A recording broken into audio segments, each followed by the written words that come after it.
My brother has somebody downstairs. I don't really see them being quiet, so I think I'm just gonna try and film this video and just keep talking and not stop, so that whatever they're talking about won't be heard.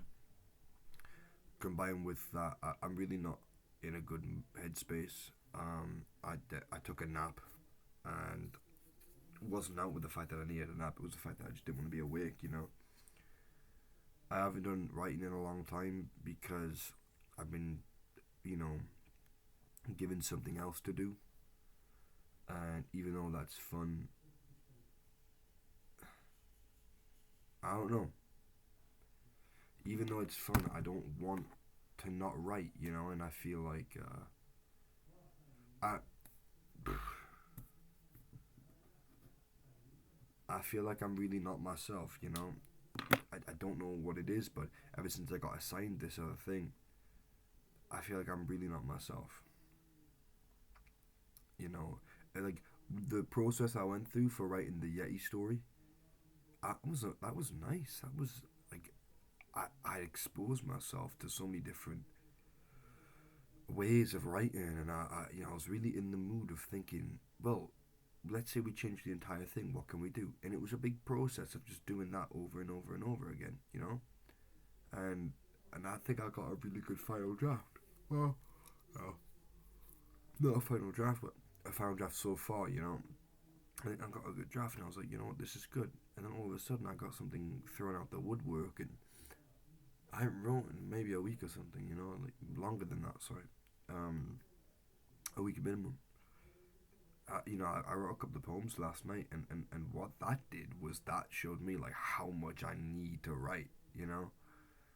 I love the poems, but it was more a case of I love the fact that I was able to write the poems. And I tell you what, this is a writing channel, but I've never actually shared anything I write, and I'm tempted to just actually say these out, which obviously what they'll do is completely reveal how shit of a writer I am. But does that even matter? Because these were all like three draft poems that I just wrote in succession, bang, bang, bang. The first one I wrote, I didn't write. I was just walking home because I didn't have any money for the bus. Because I didn't bring my wallet out or anything. I don't know what the hell happened there. But some guy was like, "Do you want to go for a walk?" I went for a walk, and I had to walk back home. Um, I guess I'll just because I've seen so many people do this, but to me this isn't like a way of me trying to publish it. I guess this is me saying I've got absolutely nothing to say besides the poem, you know. Um, and I'll definitely mess up some lines. You can hear it off in the distance, so 100 miles away, its engine. The motor running like a drill, cylinders turning and rolling like a scream. You hear it come closer, louder, too loud. You turn to see a flash of light. Then you're lying on the floor, pouring with blood and marrow, bones sticking out, split. What the fuck does that say? Ah, and your organs spilling out, your heart. Um, you're lying still on the concrete, which was once cobble, which was once dirt, which was once grass, which was once rock, which was once a mountain on the ocean floor, which was once lava, which was once floating, mashing together, being formed and crafted to a big beautiful ball full of meadows bursting with flowers, bees, foxes, and badgers. And you're lying there, dying because you got hit by a stupid fucking car. And a Volvo at that. Last line, I thought I'd chuck that one in, doesn't need to be in. I think the title for that one was. Yeah, I didn't even title it. I think these two were. Like, same poem, but back to back, and I was like, I had an idea there that I lost. So the first poem I kind of lost the idea, and the second poem, um, I think my brother had some overdose stuff, you know, and a while back we went and did a hike, trying to go from Newcastle to the Lake District, you know, walking. Fucking dreadful idea, but the walk was unbelievable. I'd say go do that. Go do a walk, and you just literally pack a bag and say, right, a couple of days I'm gonna, not even a couple of days, I'm gonna walk until I reach a place, and if you give up, you give up. So be it. Alright. Take a walk with me. A walk we'll never take, somewhere nice, wild, like the beach or a forest. Galloway sounds nice. Walk with me from the car park onto the gravel, trail the slopes, edges dropping with trees. Listen to the kids at the lake, jumping. Walk further up till we see a forest on our left, never ending. Step in that forest with us, like Alice or Edmund. Travel the carpeted land to more carpeted land. Smell the wet twigs, the still air, the dew perfuming from snowdrops. Take this walk with me, a walk we'll never take. What I meant there was like, when I started writing it, I was really thinking about the walk me and my brother did, but then this is not a walk we did. This is something I did, I think, in the summer with a different friend. Well, with with a friend, and I was like, what the fuck? Why did I put Galloway National Park, right? It's not Galloway. You know, the one in the west of southwest of Scotland. And that's the last one, which I think is me trying to. I don't know if I got this right at all. Take a walk with me, the walk we'll never take. Somewhere nice, warm, and wild enough to laugh.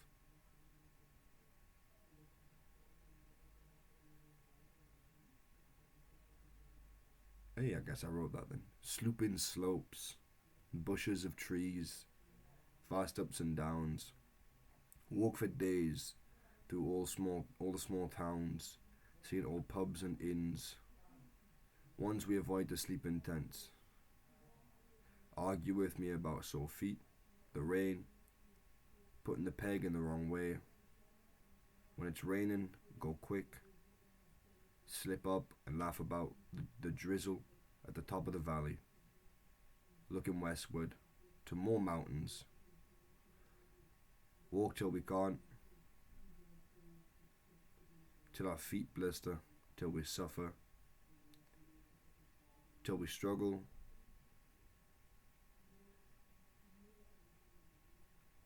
And like each other. Take a walk with me, just me and my brother. I think I titled this one Before the Overdose. I think they're all really good in terms of like their ideas are there, you know, their key ideas are there. I didn't think nothing about form or nothing when I wrote about them. Obviously, I'm just thinking line for line. Yeah, I'll write one line, I go on the next.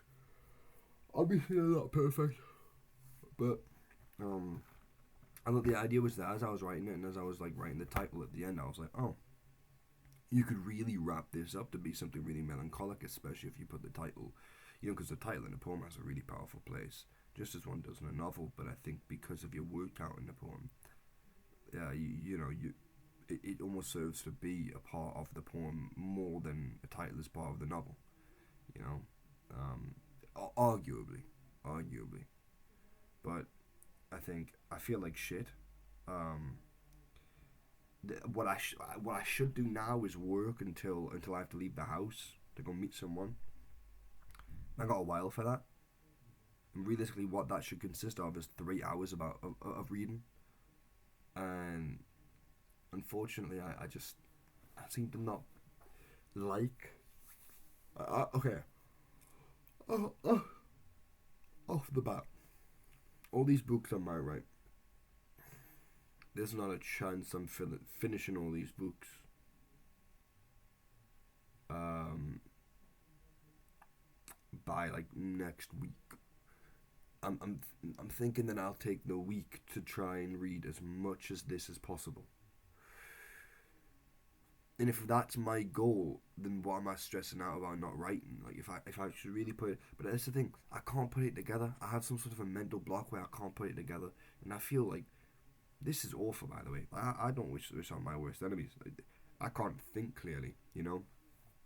But realistically, what it should consist of is just me reading for a good week, you know, and I still have multiple months to get projects done, and it would put me on a head start for another project. So simultaneously, it would be really beneficial, like really beneficial, if I were to just take a week or two out, even if I stretch it to two, and read, because then I've got about a month and a half to write a story, you know, and from that point on, then I've only got like 3-ish weeks to then draft all of them, both of them, really. You know, see, a month and a half, I can get a good 3 or 4 drafts, and then it could, you know, and then a couple, like 3 weeks to get both of them to like a fifth or a sixth draft of, you know, really seeing what ideas work and seeing where I can play with them,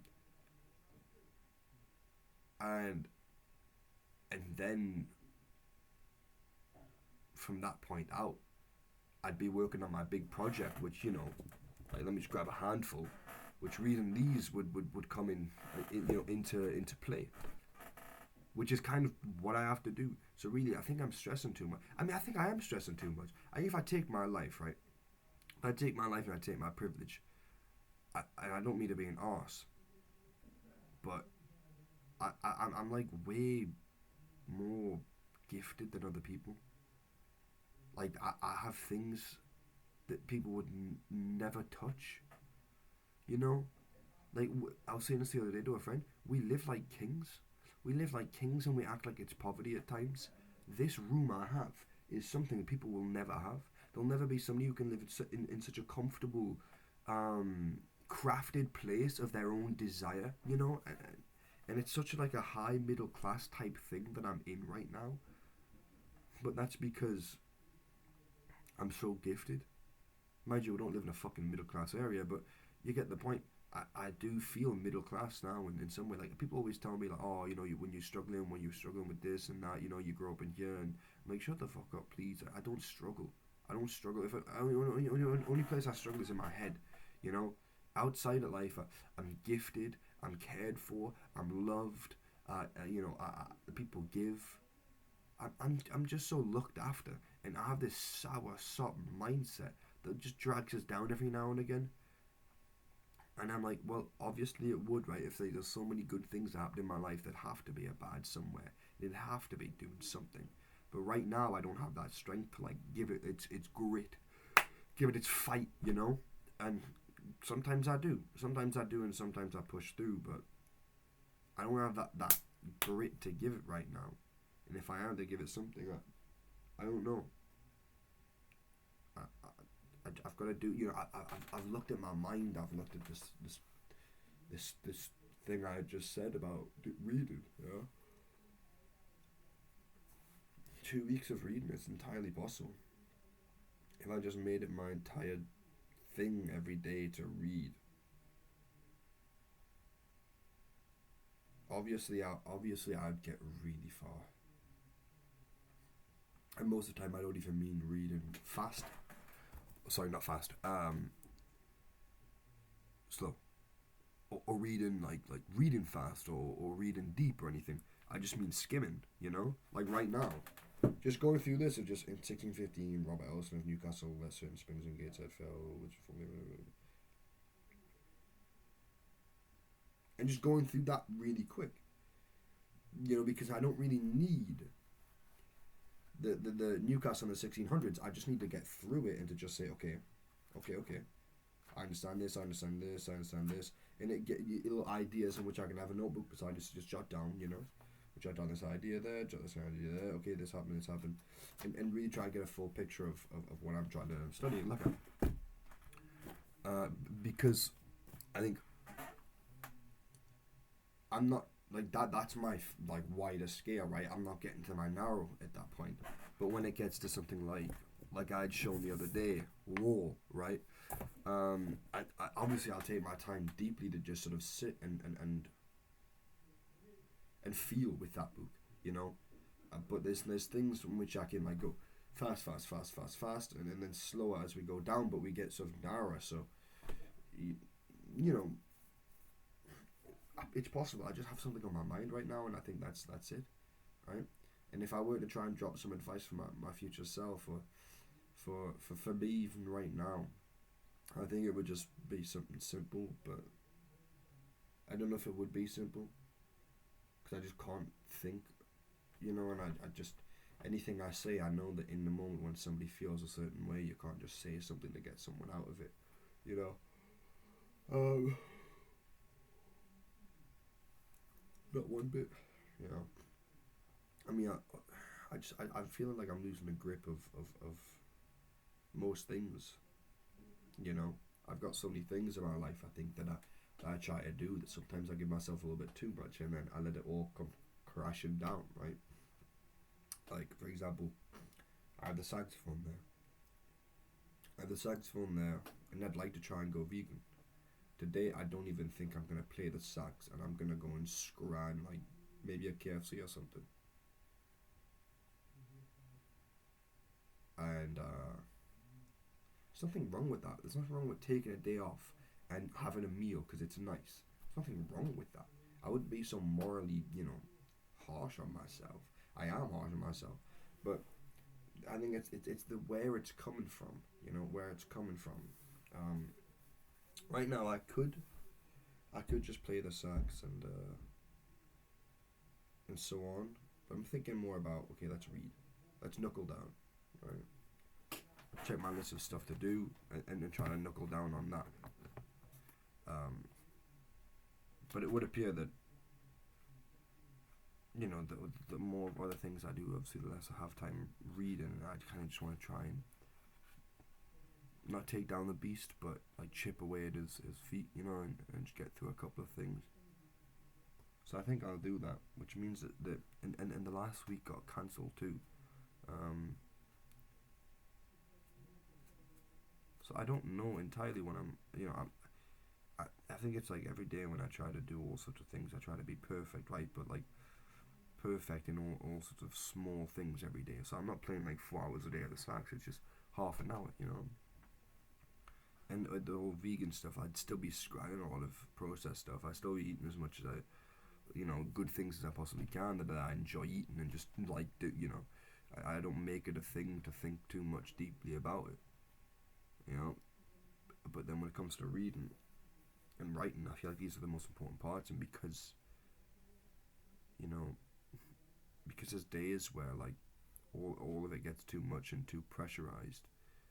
I think I just sort of say, nah, I'm not doing any of it. And right now I do fear that if I do the sax, I think I'd just be too unmotivated to even be happy if I'd made progress, just be like, or be unmotivated if I slip up on the embouchure and I go,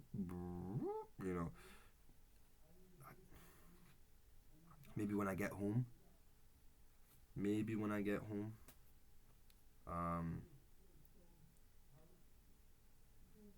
yeah, and I'm gonna put a little marker in my thing. Yeah, I'll try and do it when I get home then, and I guess for now I'll just do that whole thing of reading. But look, like, it's hard, and it's a bit obvious because life is obviously always hard. I think I'm always thinking or saying what I'm thinking in these videos. And last time I made a video when I was struggling, I got I think like 3 big ass comments, and I don't really want comments on my videos. I'm not gonna turn them off because I'm not a dictator. Point being, like, I don't want to be egotistical either and say that I don't need advice or don't need help. Obviously, those comments are nice. It's just that's not the point, right? That's not the point at all. I think the point is, like, struggle's fine, struggle's okay. It's your life. I'd say don't think too deeply about it. Don't think too seriously about it. Don't give it the power it needs to do damage that it wants to do. More or less, just step at a time. Not even a step at a time. Just relax. Just go do something. And I think that's what I'm gonna go do. Yeah. I'm over halfway with this. You get some good progress done. I'd say just write, just read, stuff like that. But look, those videos are always made when I'm motivated, right? When I'm hype, when I'm ready to, when I'm just doing it. 'Cause when I'm doing it, a lot easier to just say it, right? But if somebody is in a struggling situation where they want to write or they want to read and they just seem to either be struggling with time or the mindset of it all, I mean, it's really. I'm not giving advice, but I'm just gonna say it's really sad to see people struggle so much with what's on their heart, what's on their mind. You know, it's really sad to see that people do have to struggle. Even myself, I'm aware of the fact that I feel certain things, and they let me go certain ways, and it gets hard and rough, and sometimes it's not what needs to be done. It's not the right thing. But I don't know.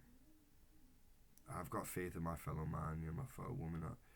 I got faith in humanity. I got faith in so much that I think all of this is purposeful, and by the time we get older, the struggles will be maybe more serious, but we'll be able to handle them, and stuff like this. Now you'd be fine, I'll read. Okay, I've got 10 minutes. I've got 20 minutes, and you can get so much done in that time, Oh, I'm so depressed. I want to kill myself. I hate today. I'm thinking about X. I'm thinking about Y. What do I do? And somehow your mind is able to just say, look, like, don't worry, Don't worry, turn that stuff off for a little bit. Maybe put some music on it, you know. Or let's think, when can you take a day off? When can you take a day off to just sit, Unfortunately for me, today is not that day. And I don't particularly want to sit because I don't want to let this roll over and damage tomorrow. I'd say I'm sorry to anyone who's struggling. You're not alone. It's always a key thing people say, but I'm just sorry you're struggling. If anybody watches this and they are, I'm sorry you've got your own shit, and I'm sorry you're gonna have to go through your own shit. But we're gonna have to go through our own shit. Somehow try to find a light at the end of the tunnel. Somehow try to have hope, and all that crap's hard. Fuck being sad. It's great for writing. It's great for poetry. It's great sometimes. You just put on a good song when you're fucking depressed. Fuck it, because, I think some feelings deserve to be acted on, some don't. I think anger, depression, fear, all these things, they don't deserve to be acted on. Act on love. Yeah. But I'll be getting too preachy at that point.